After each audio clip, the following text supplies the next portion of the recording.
There is still a bubble.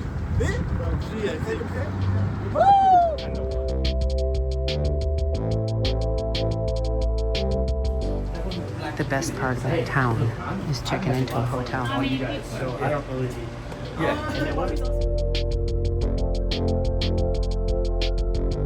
See your license? Where's your license? Where? No. She says it looks kind of good from the side. Oh no, it looks great. Caleb, we gotta see the finished product. Oh, yes! yeah. I need a It's cool, man. Woo! Alright, Vladimir, what's the ostrich burger like? It's pretty good? Kinda right. It's good, but it's drier. Yeah. It's Yeah. a bit dry. But it's But it's good. It's an experience. Yeah, it is, for sure. I got it. Second leg of the bus dropped me off there. And it's a 2-hour wait. Kind of glad I didn't decide to stay here since it doesn't look like anything's actually open for business. Hooray, we have viable businesses.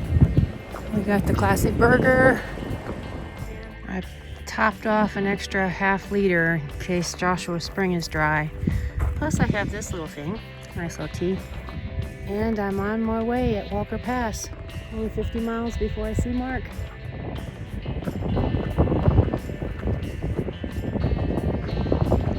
That's the highway I rode in on the bus to get to Walker Pass. Just now behind me, over there.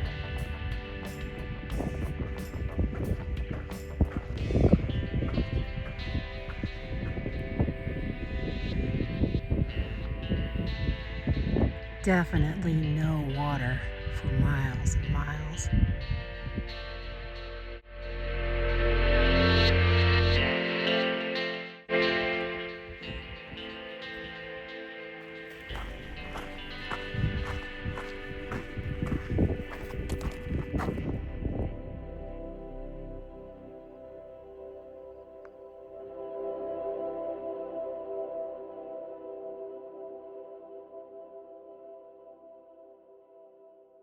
Well, this looks pretty good.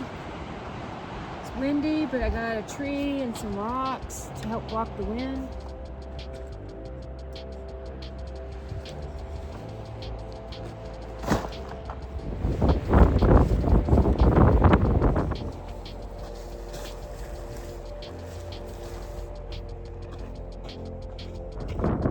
The wind is blowing, but the tree and this hump of land and these rocks, they help a lot. I think I'll leave the rain fly off though and just be a little colder in order to keep the wind from pushing on it so much. You can see the dust in the horizon. It's windy out there.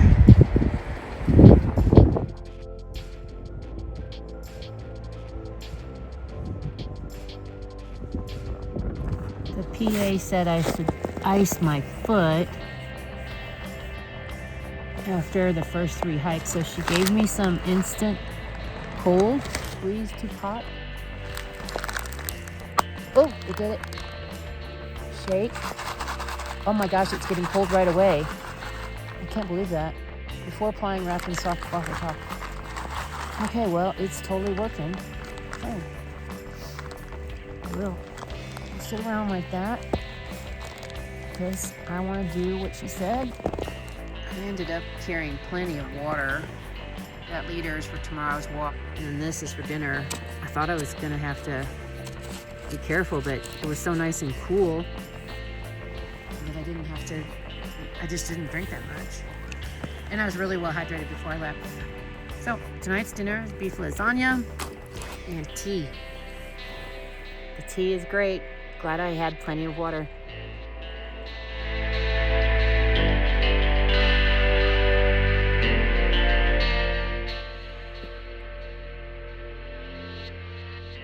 For breakfast, we have some kind of granola, Catalina honey cereal crunch, or granola crunch, with whole milk powder. I just add water. And then soon, we will have coffee.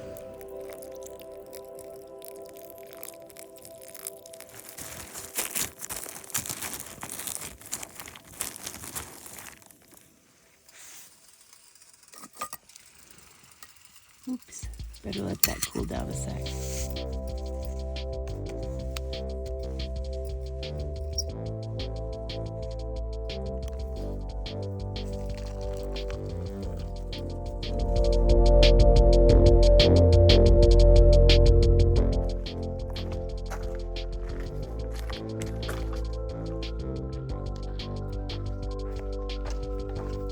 Good news, this little stream is still trickling. You could fill up your bottle if you really needed to. Quarter mile. I have enough water. I'm gonna skip it. I'll just tell the guys what I saw back there at that other creek.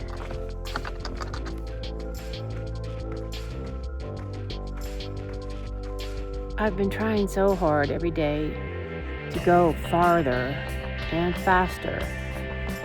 But even though I spend like 11 to 13 hours a day hiking, I'm not building speed at all. I'm definitely not building miles. I thought when my foot got better that I would take it easier.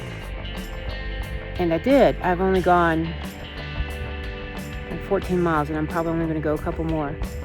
But my pace has slowed so far that I couldn't have gone more anyway. It's really discouraging. Instead of building pace in miles, I'm dropping on both. I decided to cook at the break instead of at camp because my friend had a bear get all his food just 10 miles from here. So tonight, wild Zoa herb roasted chicken. Cooking here helps for bear is that the smell of cooking attracts bear. So this campsite doesn't appear to have anybody at it tonight. And then I won't be cooking at mine.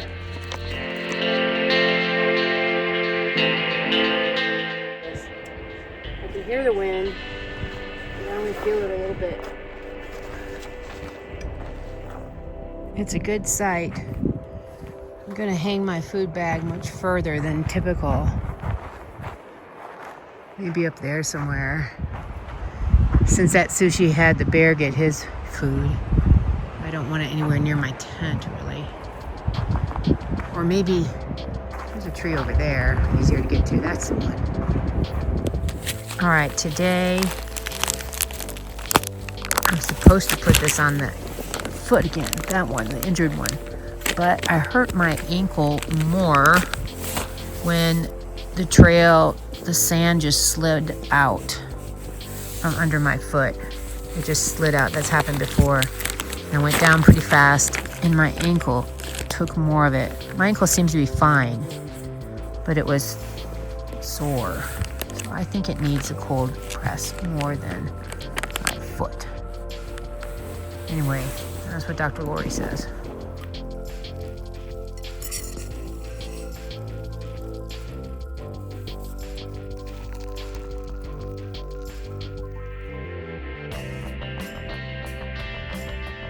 Day 36 since I started the PCT.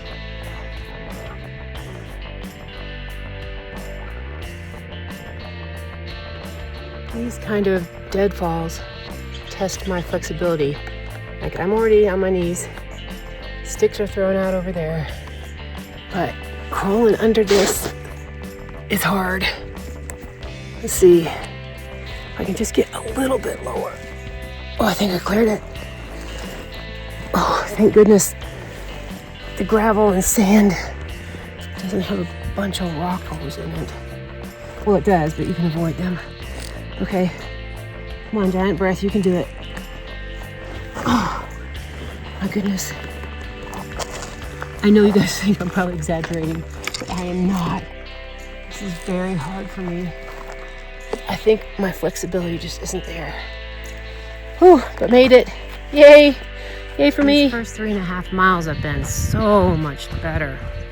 I've been feeling good again, all happy about being on the trail, hopeful, thinking about how I can get through the Sierra Nevadas instead of feeling like I can't possibly do it. But every once in a while when I take a step, I feel an ache in that big toe joint, the one that gave me trouble before. So we'll just see. I only have like 24 and a half miles before I see Marc. And I will not go that far today. So my toe will have time to rest. I will have time to evaluate. You can hear the water. And there's plenty of it. This is wonderful.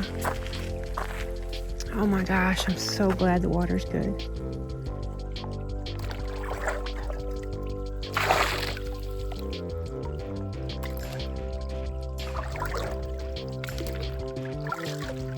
Look at that. How easy that was.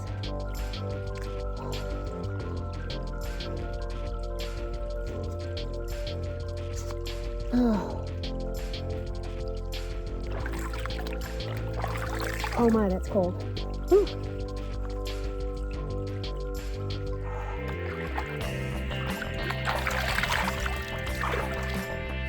I hardly ever set up gravity-fed filtering, but when I do, it's really nice.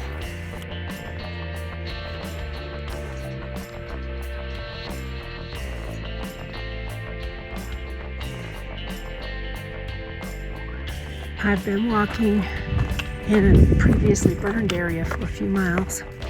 This happens over and over again in California. It's just so dry. Sometimes I look down and it would be just like that as far as you can see. And I think, well, it starts fire now, what do I do? There's never a good answer.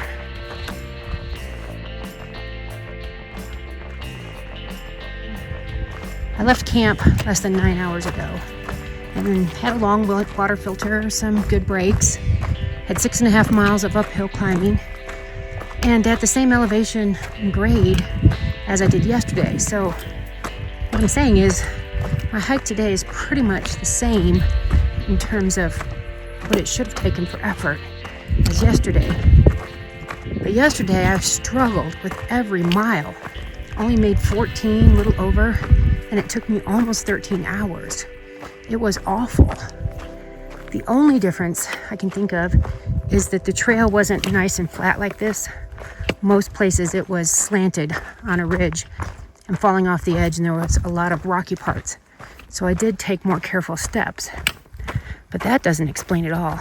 The thing that I think is happening, I think it's just that some days I have more energy than others, and some days the hiking is easy and fun and you love it. And other days it's just a struggle and you wonder how you can do anything. Never mind 2,650 miles.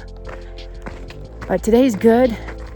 At that 4 miles past the road is Mather Camp and spring water. So if I feel great, I'll go ahead and do 19 miles, drink as much water as I want. Tough to find shade around here, but I got lucky because there's trail right here. There's this beautiful tree making nice shade.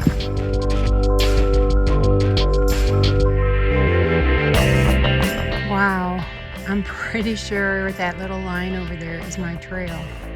Starting from here, going around, and going around that ridge, and then it just keeps going. Pretty sure that's my trail.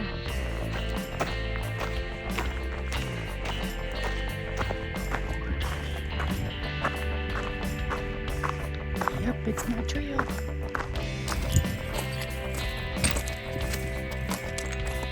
The hikers down there just yell hippie. Take that as the sign there is water. We were warned the stream would be dried up here.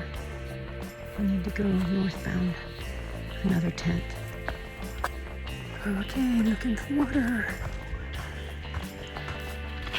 Hoping it's very soon. Not here. I'll go up a little further. Haven't seen the guys yet. And I saw from above. Okay, I checked the comments on Guthook. They were far out my map, and it said a little bit further, right before the trail takes a hard left. Look there. Not yet, but looks hopeful. Go up a little further. Gosh, gosh, I hope there's water. There is most definitely water. Filled up my Sea-Knock easy. Had a chance to talk to those couple of hikers. And they were really pleasant and fun. One of them knew all about the North Country Trail, so we talked about that for a while. I ended up hiking just over 19 miles, and I feel great. Such a difference from yesterday, I can't believe it. It's just, like, one day is so miserable, and the next day is just fine. I'm just glad today was a just fine day.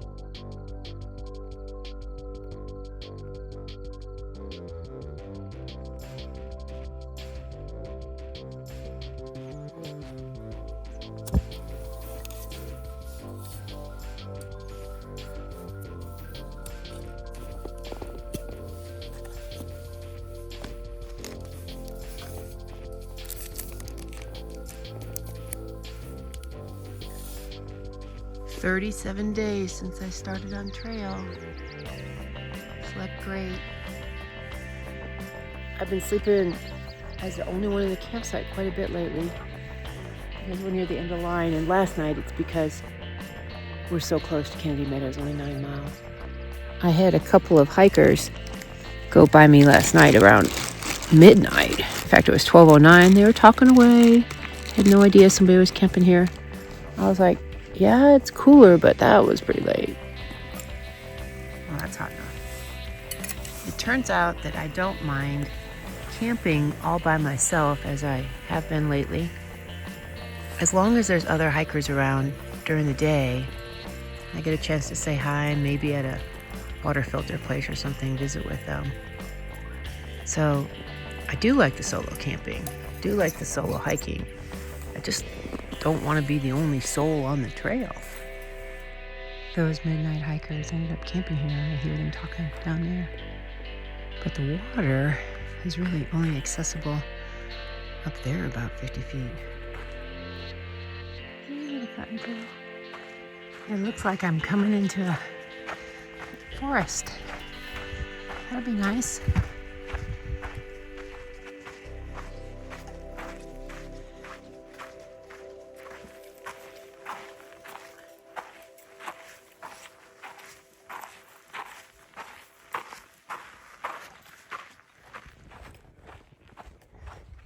Oh wow, I came over this little tiny ridge and I hear the water. It's supposed to be deep enough here and the next water stop that there's a swimming hole. We are finally moving out of the desert and into the Sierra Nevadas, where there should be water less than 10 to 20 miles apart. You don't know what a lift in spirits it is to have a river with that much water in it. I passed the swimming hole about 2 tenths back and should have gone down there for my break, but I'll do a break right here, looking at the water. This was unexpected. I'm not far from the river and not far from seeing Marc. I think I'm only like, I don't know, under a mile for sure.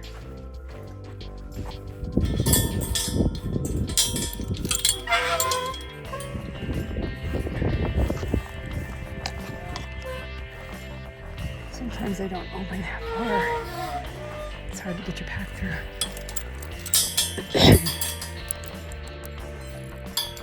I saw a car moving right where those trees are. So that must be where I crossed the road. It wasn't Marc's car, but that's where he'll be. I see him. I think I see Marc. See, between those trees straight ahead, I'm pretty sure that's my guy. Because it's dark blue and it's small and it's straight the way I'm going. I waved my poles as I took that last clip of the blue Subaru, but I didn't see anything. And then as I started to go down the hill, I saw somebody moving that looked a lot like my husband. So he might not have seen me waving those poles, but I saw him right behind that big tree.